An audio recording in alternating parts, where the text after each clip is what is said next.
Hi there. I've decided to go ahead and make a tutorial about how I put my face on as a request to a friend. So first thing, I've already washed my face today and put moisturizer on. However, if you aren't using this, Sephora Triple Action Cleansing Water, buy some. It's amazing. Again, it depends on what you like to use, but it's wintertime, so my favorite pre-face moisturizer is Clinique Moisture Surge. I use just regular. You can buy the Intense. I only use the Intense here and across my bridge of my nose because, unfortunately for me, I have very oily skin. Now, I'm going to start out my face by putting on my face primer, and then I'm going to also find my eyeshadow primer and use that as well. I like to do my eyes first and then put foundation on. It certainly is up to you. The results will be, different for every person. I am specifically also going to do a smoky eye today so that I can show the gal that I am making the video for as well. Now, this is my favorite eyeshadow primer, Urban Decay. I'm using the anti-aging one. I know I'm not even 30 yet, but the fact of the matter is that the eyes are the most sensitive to aging on your body because your skin around your eyes is thinner. So I figured treat myself. I let that dry a little. So to get the smoky effect that I like, I am going to use a couple different palettes. Now, my favorite palettes are actually a combination of a custom Buxom palette that I designed specifically for me to get smoky eyes because I have green eyes. So I use lots of grays, greens, and this copper right here is one of my favorite ones. When it's on you, it doesn't really look copper. It looks like a warm brown. This is one of my other favorites to create a smoky eye. You can get this at any drugstore. I personally love to buy makeup at Walgreens.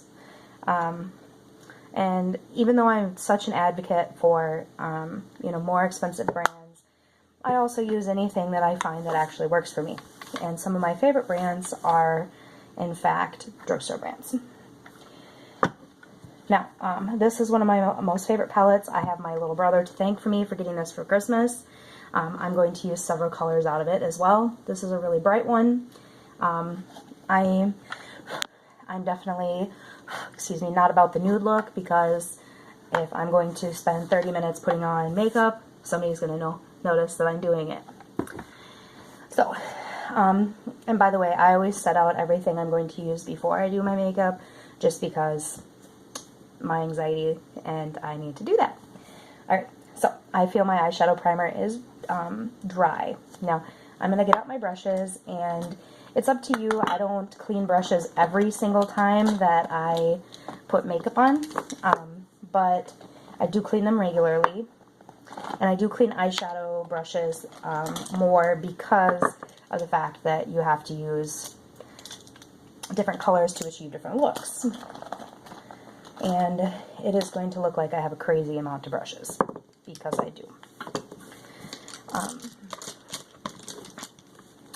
Now I am going to take my base shadow brush, or shadow brush, that's the one I use for my base color, and I buy a separate thing of the iridescent white that I like.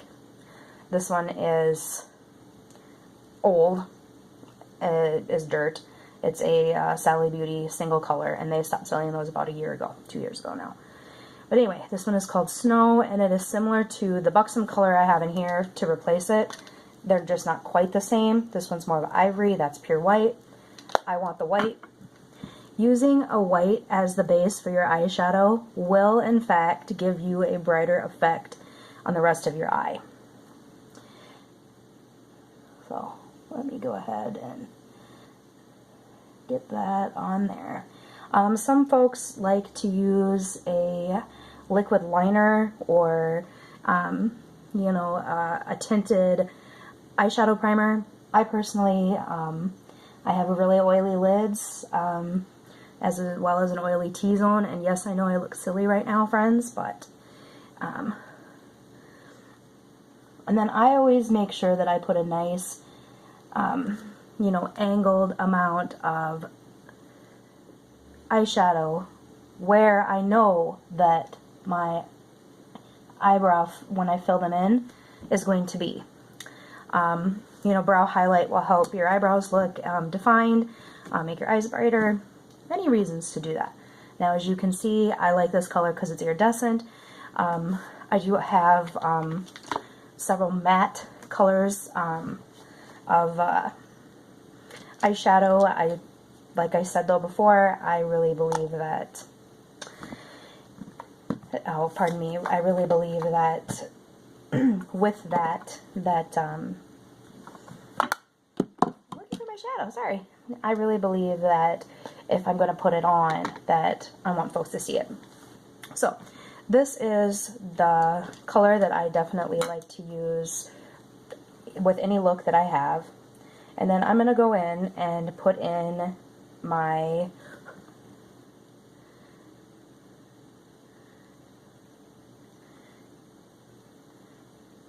color that I want to show through. Now, this is a more natural tone color. I like to use it under a smoky look so that when I go to highlight the crease on me, I have pretty large eyes and they're not hooded. So I have a easy time getting this look to look great. But the tip that I'm going to use is that if you have hooded eyes, definitely use primer. And since I am kind of giving the tutorial for someone that I know has to work with that, I would say to go ahead and instead of using that natural kind of color to get the smoke look, definitely use a gray. I'm looking for my palette that even has a good gray in it.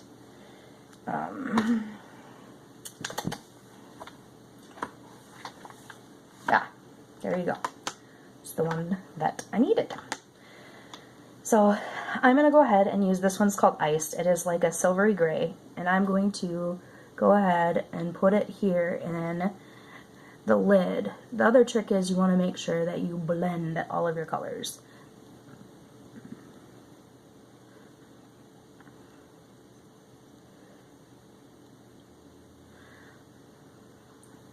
I don't know a gal who will tell you, you know, that there's such a thing as too much blending. I've seen some hilarious videos about blending. Now, I don't like the fall down, so I'm going to go ahead and brush it off. And when I have a color that I've purchased that has a lot of fallout, I just put extra product on. I've read a lot of reviews how people really, really don't like a product if it's got too much fallout. If you use a good primer, I've never had that happen. At least not to a degree it would prevent me from purchasing it again. Now, I am going to go in now that I've created the shade from the light to the natural to the gray. I'm going to go in with a very dark black color, and I'm going to go ahead and do the crease. Now, people have different techniques when they do this. I do mine in like a V, which is many folks' way to do it. As you can see, like this. Now, I use this until it's blended for my taste. Some folks like to leave it like that as kind of a bold look. I want it to blend into the eye. Now, this blending into the crease is what gives the smoky effect. And then I will show also how I do under the eye for the effects of liner. And I personally am not a huge fan of doing liner under my eye just because it smears into my makeup, and I find that because of the fact that I am so oily in different spaces of my face that I just avoid it altogether, and then I don't have those black ugly creases. I don't know if you didn't play with makeup when you were 15, but before you realized what you were doing, that's exactly what I felt that I had, was this wonderfully horrible looking smeared stuff under my eyes until I realized, just for me, that using a liner brush and a dark liner would create a nice smoky effect without having any sort of greasy smear. Because if you have any sort of, you know, dark circles, which I will show you how to fix in a minute. So once you feel that it is blended enough, I'm going to go back and take a little bit of gray and blend it out a little bit more, just because I know that it can be kind of, it can look a little too rigid, and you know, that's not the point of it either. We don't want you to look like you got punched. Okay, so I like the way that it looks. If you are not sure about the way that it looks on you, certainly keep blending. There's definitely no, you know, too much blending. Tell you, there's not. I also always keep a nice little bit of paper towels next to me so I can rinse these. Not really rinse, but I keep a moist paper towel, change the colors of the, you know, stuff that was on the brush previously. So, instead of putting eyeliner on the bottom, to get that good smoky eye that is so desirable lately, I take my nice little angle brush here, and I go ahead and line my bottom lid with it. Now, I like my makeup in a cat eye, so I always take it out, but you can stop right at the edge of the eye right here if that's what you desire to do. This will help create that smoky eye look that we're going for. Now, the faces I make during makeup, sorry. Some people would use a smudge brush, which you can if you like to. I don't like to. I'll show you. Where did it go? This is the one that's called a smudge brush. It's a little round, stunted, like, little guy here. I don't like that one because I think it puts too much on, but I will illustrate. Because if you use a smudge brush, you're going to get that full amount of that dark shadow to do a smoky eye like this. So I'm going to zoom in so you can see. And I'm taking this on my phone, so.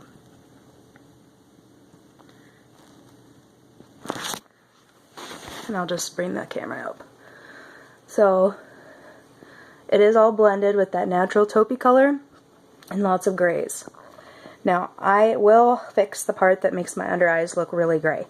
So we will hide that for you and teach you how to do that if you'd like. But this is basically how to get the shadow down for a smoky eye. Getting the phone back where I need it. Here. It doesn't like its little stand thing. There. Okay. So, there. Now, that being said, I'm going to continue with, I think I'm going to do my foundation next. I use whatever you would like. I recommend moisturizing and toning your face. Toning first, moisturizing closes your pores so that the makeup doesn't set in. And invest in a good primer. This is my favorite one, Kat Von D Lock-It. It's water-based and it's super moisturizing. Even though I am oily, it really does work wonders on my skin.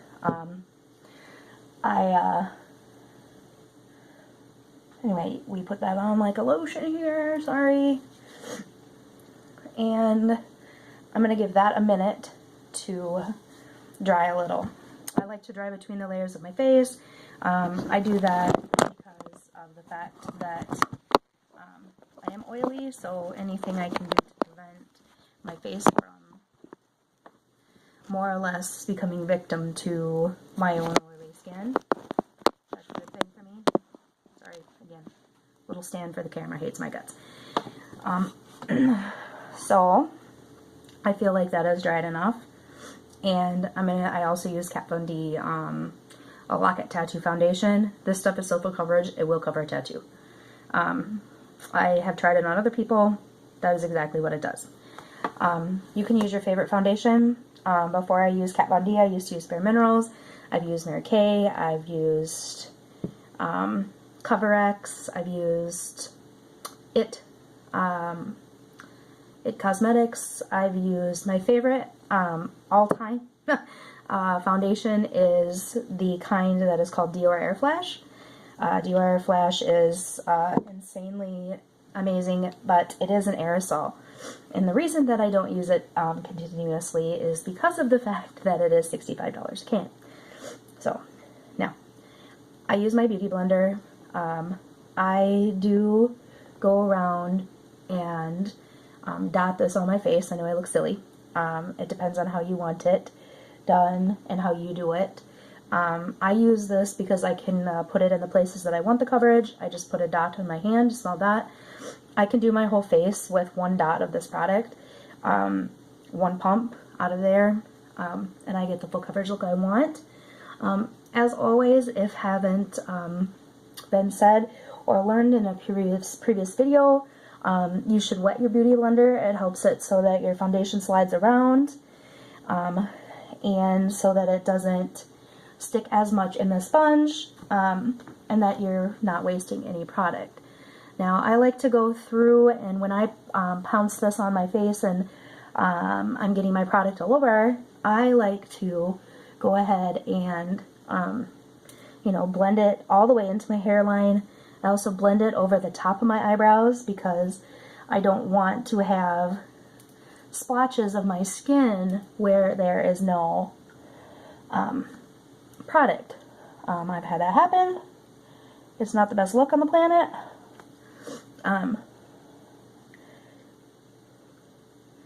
Now, I've had name brand beauty blenders. I've looked at that weird silicone looking thing that's on Facebook and other beauty products sites. I seriously think it looks like one of those things that, you know, you put in the heel of your shoe to make sure that your shoes aren't uncomfortable, like at a wedding or something. Yeah. I can't say that I want silicone anything next to my face that looks like a chicken cutlet or a, you know, insole for a shoe. Just saying, girl. But that's not my favorite thing, and not gonna do it. Okay. So, now, when you're happy with the coverage that you get, you will want to, and I blend into my hairline because I'm blonde, and I say that because sometimes I'll see a gal who has brown hair and I won't be able to tell that her foundation is up to her hairline. But because my hair is light, sometimes you can see through to my scalp, like easily, and then I look stupid because you can see my scalp is white. Excuse me. I'm suffering from a cold, but I felt that this was the night to do this. So, there we go. Now, this is the coverage that I like for my face. I very much like my face to be still somewhat natural. Again, I'm going to zoom this in a little because I don't feel like it's getting the picture. Okay, perfect. But see, now I'm going to use that as a good thing. See, like, I like a full coverage, but to be somewhat natural because I want it to blend into my neck and those things. Now, I am going to set my foundation. I do a thing that I know some ladies think I'm crazy for, but even to this day, the best thing I've ever gotten to work for my oily skin to set my makeup is actually Bare Minerals Mineral Veil. And I like it because in photos it gives a good, like, it gives a good, I don't know what you want to say, like a photo ready kind of look. I've noticed that when I take pictures with a flash that the mineral veil and the minerals in it, you know, because they contain a natural sunscreen, they do amazing things to my face. You know, we're gonna go ahead and do that. I don't know. Okay. Alright, well, we're gonna undo that. That's not helping me. Anyway. Okay. Why that looks so much different, I don't know. But anyway, so I've been using Mineral Veil over different kinds of foundation for a long time. Kat Von D makes an amazing setting powder. I also really like to use her Lock-It Powder Foundation in conjunction with the rest of the line when I'm going to be doing something in the summer, like in the summer sun, or you know, I need photos taken, so I need the most amount of coverage I can get.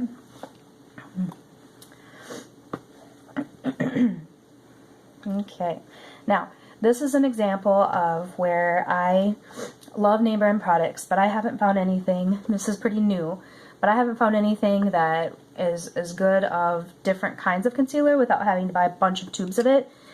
And, you know, let's be honest, if I'm paying $45 for one tube of, you know, concealer, chances are I am going to want, you know, the other ones in that line, and $42 a pop is a lot. Anyway, this is $10. This works great. As you seen earlier, I have some wicked, awesome, debatable, kind of under eye problems. So I'm going to go ahead and cancel out the redness of my under eye issues with a little tiny bit. It looks really green in that, but it's not. Some green concealer. I like it because it gets the redness and darkness out. And then I have a nice yellow one I'm going to use as well.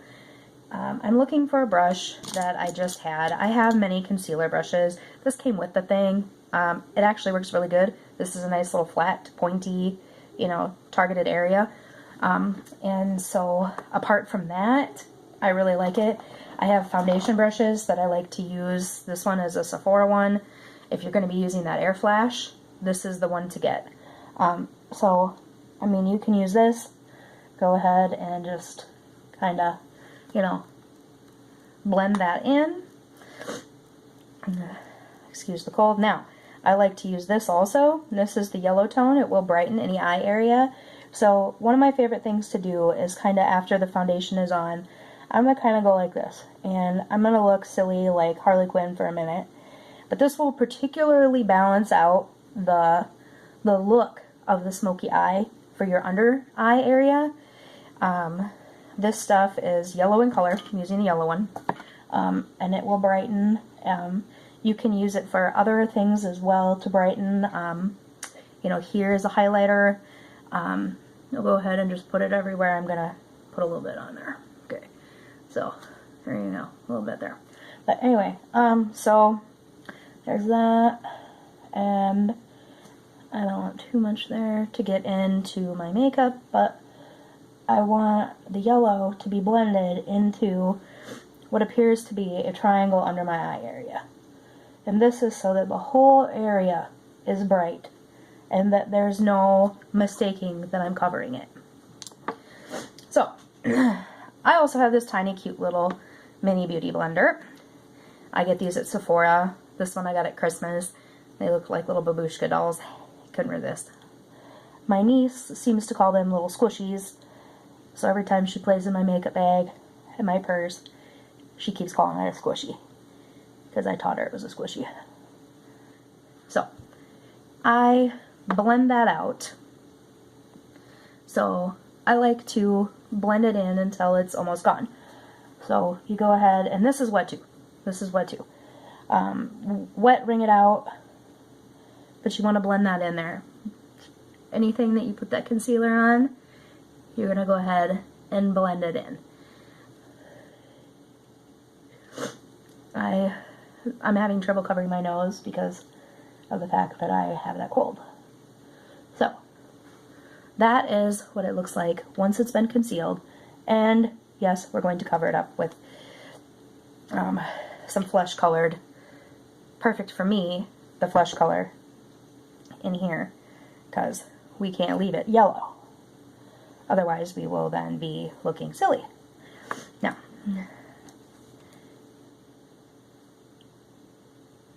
give me a minute to get some product applied there. Okay.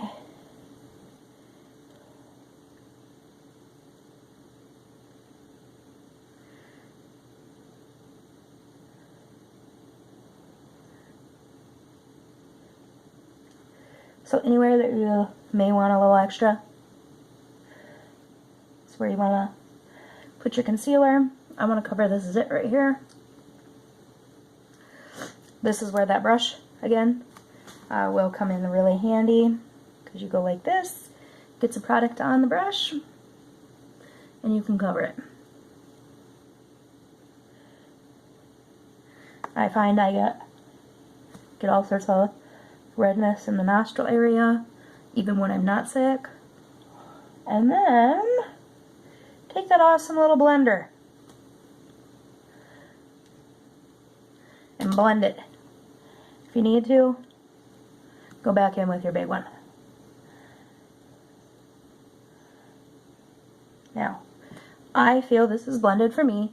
You know, that is obviously up to you, what you like. I want it to look like there's, you know, no difference in the color. Sometimes, if I haven't gauged it right, I may have to go back in it with a tiny bit of foundation and go back over the eye area.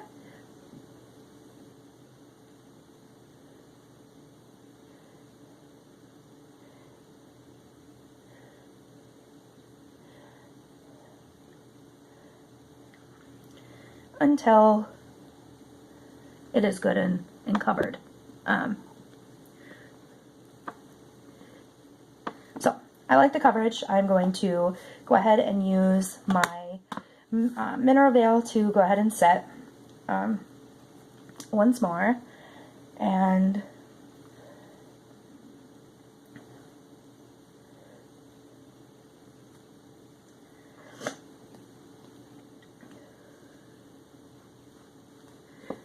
I gotta pause you because my nose is running.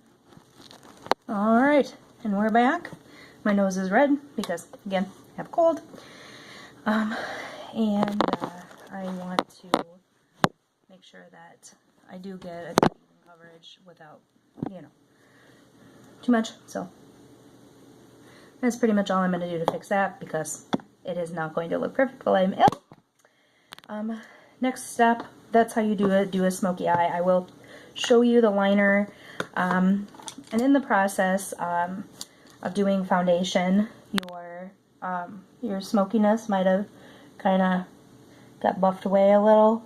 If you're like me, get a little heavy with it, then there you go, touch up, so that you can then see your smoky eye appearance once more. And again, it's important to make sides match. There's that as well. So, I personally love, again, I'm obsessed with Kat Von D. So, it just least her makeup, pass on her lifestyle, but that's up to her. I'm going to go ahead and finish my eyebrows because I don't want my eyebrows wet when I go to powder and highlight and contour my face. Contouring is a big thing, and the reason that I mention that is because there are days where I don't contour and my face looks fine, and then there are days where, you know, I should have contoured because my face looks crappy. Personally, I am saying that because I'm going to go ahead and do a full contour because I have folks asking what I do with that. This is how I do my brows. I say that because there are ways that people like to do their eyebrows. I like to make them look defined, but at least still somewhat natural. I wax my eyebrows really thin because that's how I like it. I go ahead and make these little lines in the front part of my eyebrow, the ones that are going to frame out my eye. And then you may have seen that I do that on the other side as well. Now the tip there is, if you've never had your eyebrows professionally done, I'll do it this way because I like it this way. Your eyebrows are only supposed to be a thumb apart. Now the trick with that is that if your nose ends here and your eyes start from here to here, your eyebrow can be out there and it does not look funny. However, if your eyebrows were this far apart and your eyes were really, really close together, it might be a problem. The other thing is that don't extend any eyebrow filling any past this. So if you take your pencil and you go from the tip of your nose to the end of your eyebrow, that's where your eyebrows are supposed to end. I actually learned that a long time ago in one makeup tutorial class that I took. And I'm also going to share a tip that I've recently found, because I used to always be a fill it in and then gel kind of gal, which I didn't even gel my eyebrows up until a while ago. And I'm going to say that I used to be obsessed. This is Clear Brow Gel by Anastasia, whatever they call it. Being honest, it doesn't matter. This is $2, okay? This is an e.l.f. wax pencil. I think it's amazing because I can go in here and brush a little bit of wax in my eyebrow hairs that still exist. Believe me, they do, despite what my husband says. And I go like this, and my eyebrows now have been tamed by, you know, the wax. So this is also only a $2 brush made by e.l.f. And I brush my eyebrows into place because that's what the brow wax would do, or, excuse me, brow gel. However, that stuff is really, really sticky. It's like a hair gel. And to be honest, I don't like the way it feels on my face. So after I put that wax in, I go in, brush my brows up to